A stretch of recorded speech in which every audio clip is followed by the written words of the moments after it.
আইপ্যাকে ইডির তল্লাশি কাণ্ডে সুপ্রিম কোর্টে চলছে শুনানি। ইডি অফিসারের ফোন মমতা বন্দ্যোপাধ্যায় নিয়েছেন, এমনটাই অভিযোগ করেন সলিসিটর জেনারেল। স্তব্ধ করে দেওয়ার মতো ঘটনা, আইনি কাজকর্মে মুখ্যমন্ত্রী বাধা দিয়েছেন, এমনটাই অভিযোগ। ইতিমধ্যেই কিন্তু সওয়াল জবাব পর্ব অনেকটা এগিয়েছে। অত্যন্ত গুরুত্বপূর্ণ এই মামলা, এমনটাই সর্বোচ্চ আদালতের পর্যবেক্ষণ। কপিল সিব্বল তিনি কিন্তু বারবারই প্রশ্ন তুলছেন যে সময় নিয়ে, ঠিক এই সময় সামনে যখন নির্বাচন, কেন তখন ইডি এখানে তল্লাশি চালাতে এলো? প্রশ্নের উত্তরে কিন্তু ইডির আইনজীবী তুষার মেহতা তিনি বলছেন কোনো রাজনৈতিক উদ্দেশ্যে নয়, কয়লা পাচারের তদন্তেই কিন্তু ইডি আধিকারিকরা এসেছিলেন। এবং আইপ্যাকের ঘটনা, আইপ্যাক হচ্ছে তৃণমূল কংগ্রেসের একটি রাজনৈতিক দল, তাদের দলীয় কার্যালয়, এমনটাই কিন্তু বারবার কপিল সিব্বল এবং অভিষেক মনু সিংভি যারা রাজ্য সরকারের হয়ে মমতা বন্দ্যোপাধ্যায়ের হয়ে লড়তে এসেছেন তারা দাবি করছেন। এবং ইডি অত্যন্ত উদ্দেশ্য প্রণোদিতভাবে আইপ্যাক অর্থাৎ তৃণমূল কংগ্রেসের এই দলীয় কার্যালয়ে সেদিন তল্লাশি চালাতে এসেছিল, কাগজপত্র বাজেয়াপ্ত করতে এসেছিল, এমনটাই তারা অভিযোগ করছেন। কি কারণে কলকাতা হাইকোর্টে যে মামলা চলছে গতকাল, যেখানে তৃণমূল কংগ্রেসের অভিযোগ, তৃণমূল কংগ্রেসের মামলা নিষ্পত্তি করে দিয়েছে কলকাতা হাইকোর্ট, সেখানে মামলা না চালিয়ে ইডি সুপ্রিম কোর্টে কেন এসেছে, এই প্রশ্ন কিন্তু বারবার রাজ্য সরকারের আইনজীবীরা তুলছেন। ইডি আধিকারিকরা তারা কিন্তু বারবারই বলছেন যে মমতা বন্দ্যোপাধ্যায় তার কি উদ্দেশ্য ছিল, কি লুকোতে চাইছেন তিনি, কি কারণে প্রশাসনের পুলিশের উচ্চপদস্থ আধিকারিকদের নিয়ে তিনি সেদিন পৌঁছে গিয়েছিলেন। কাগজপত্র পঞ্চনামায় যা দেখা যাচ্ছে বেলা 12টা পর্যন্ত, কপিল সিব্বল বলছেন বেলা 12টা পর্যন্ত ইডি কিছুই বাজেয়াপ্ত করতে পারেনি, তাদের পঞ্চনামায় তা একেবারে স্পষ্ট হয়ে গিয়েছে। একই সঙ্গে কিন্তু মাননীয় বিচারপতিরা তারা কিন্তু আজকে বলছেন যে একদমই সঠিক, বেলা 12টা পর্যন্ত ইডি কিছুই নিতে পারেননি। যে কথা কপিল সিব্বল বলছেন তার বক্তব্য পরস্পর বিরোধী, কারণ মমতা বন্দ্যোপাধ্যায় নিজেই প্রতীক জৈনের ফোন, ল্যাপটপ তিনি নিয়েছেন, বাজেয়াপ্ত করেছেন এবং সেই ছবি ইডি আদালতে দিয়েছে কিনা তাও বিচারপতিরা কনফার্ম করেছেন। তাহলে যে কথা কপিল সিব্বল বলছেন তা পরস্পর বিরোধী। সমস্ত কাগজপত্র, নথিপত্র ইডির কাছে নয়, আছে খোদ মমতা বন্দ্যোপাধ্যায়ের কাছেই। বিজেন্দ্র সিংহ আমাদের প্রতিনিধি সরাসরি আমাদের সঙ্গে এই মুহূর্তে রয়েছেন। বিজেন্দ্র, শুনানি পর্ব চলছে, সওয়াল জবাব কতটা এগোলো?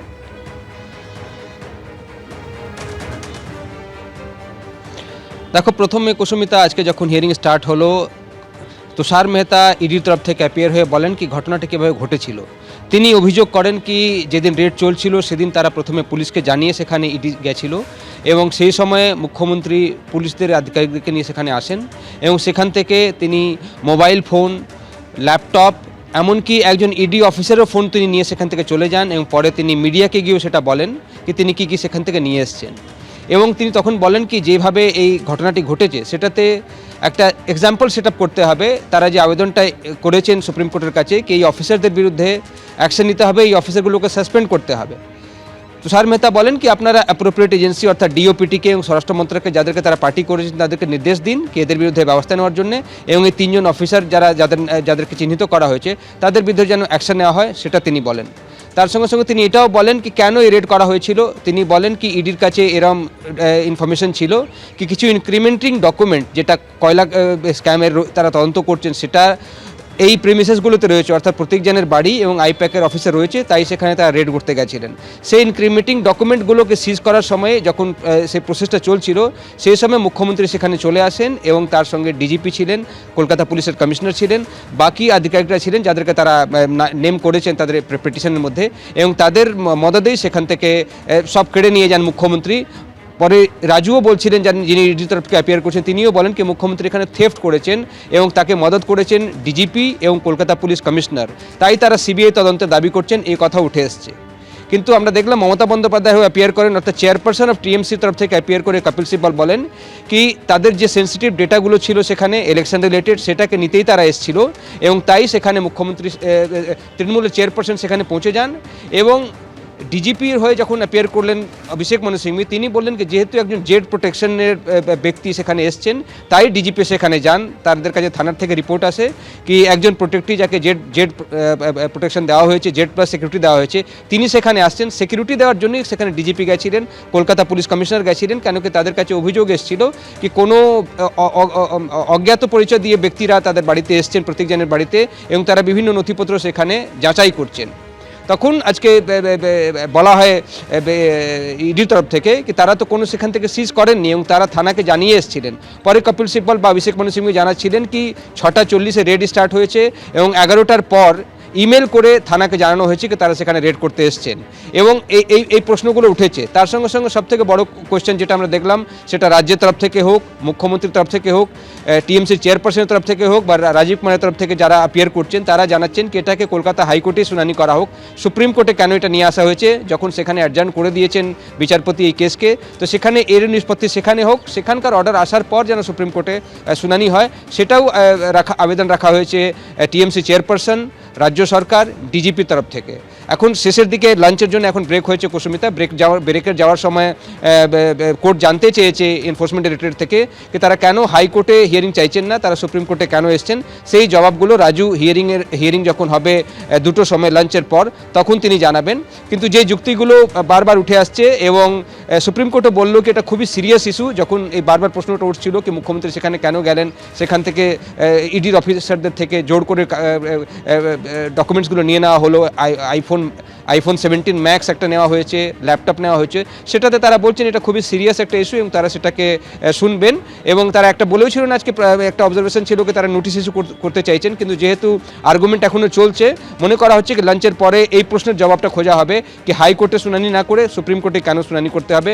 সেই একটা যুক্তি যেহেতু কপিল সিব্বলও রাখলেন, অভিষেক মনু সিংভি রাখলেন এবং একজন আরও আইনজীবী যিনি কলকাতা পুলিশ কমিশনার হয়ে অ্যাপিয়ার করছিলেন তিনিও বলেছেন কি হাইকোর্টে শুনানি করা হোক, এটা ফোরাম শপিং করা হচ্ছে ইডির তরফ থেকে, যেটা অভিষেক মনু সিংভি বললেন এবং তারা চাইছেন কি হাইকোর্টে এটা শুনানি হোক। কিন্তু এখন দেখতে হবে যে যুক্তিগুলো দেওয়া হচ্ছে, কেন কপিল সিব্বল বারবারই বলছিলেন কি তাদের সেন্সিটিভ ডেটা সেখানে ছিল, 2024-এর লাস্ট তদন্ত হয়েছে, তারপর থেকে তদন্ত থেমে গেছিল, এখন কেন তদন্ত করা হচ্ছে।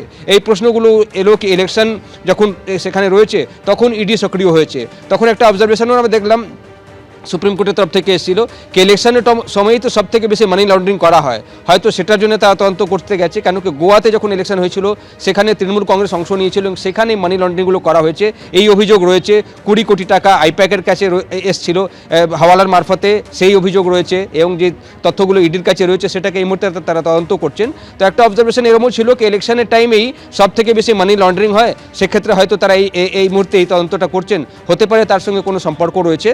এখন দেখতে হবে কুসুমিতা কি লাঞ্চের পর যখন হিয়ারিং হচ্ছে তখন বিশেষ করে ইডির তরফ থেকে কি জানানো হবে কেন তারা চাইছেন সুপ্রিম কোর্টে শুনানি হোক এবং যেই যুক্তিগুলো কপিল সিব্বল এবং অভিষেক মনু সিংভি দিচ্ছেন, কেন কি এটা প্রাইমারি যুক্তি, লিখিতভাবে হয়তো তাদেরকে দিতে সুপ্রিম কোর্ট বলতে পারে, কেন কি এখন মৌখিকভাবে তারা সুপ্রিম কোর্টের কাছে তাদের বক্তব্য রাখছেন।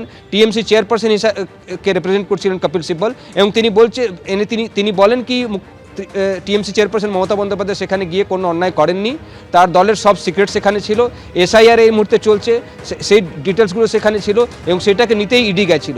তখন সুপ্রিম কোর্ট একটা আজকে প্রশ্ন করেছে কি যদি এইসব ডকুমেন্ট নিতে গেছিল ইডি, তখন তাদের সিজার লিস্টে কোনো ডকুমেন্ট দেখা যাচ্ছে না কেন? 2টো ডকুমেন্ট যেটা তারা বলছেন সেটা তো মমতা বন্দ্যোপাধ্যায় নিয়ে চলে গেছেন। তো যদি এই উদ্দেশ্যই ছিল তাদেরকে, তারা সেখান থেকে নিয়ে গিয়ে টিএমসির সিক্রেট ডকুমেন্টসগুলো নিয়ে নেবেন এবং এসআইআর ডেটাগুলো নিয়ে নেবেন, তাদের পার্টির যে পলিসিসগুলো রয়েছে সেসব তারা সেখান থেকে নিয়ে নেবেন।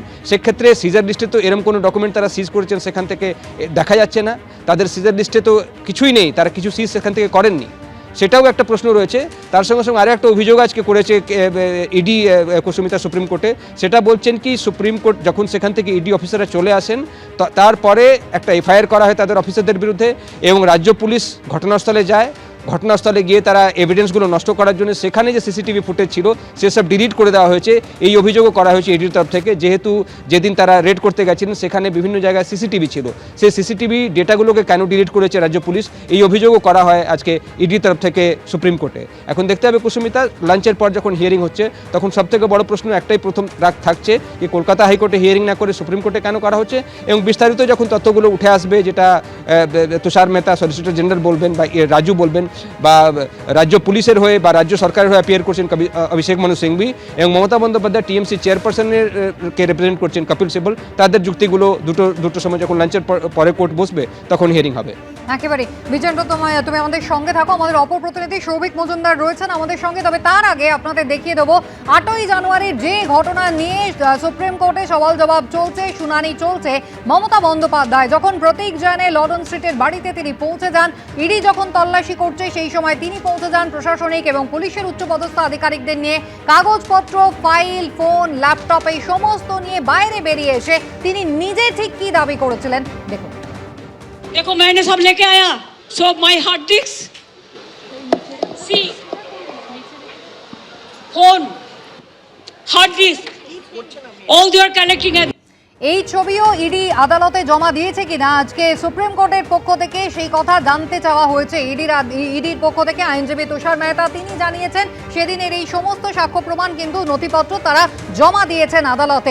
এবিপি আনন্দ এগিয়ে থাকে, এগিয়ে রাখে।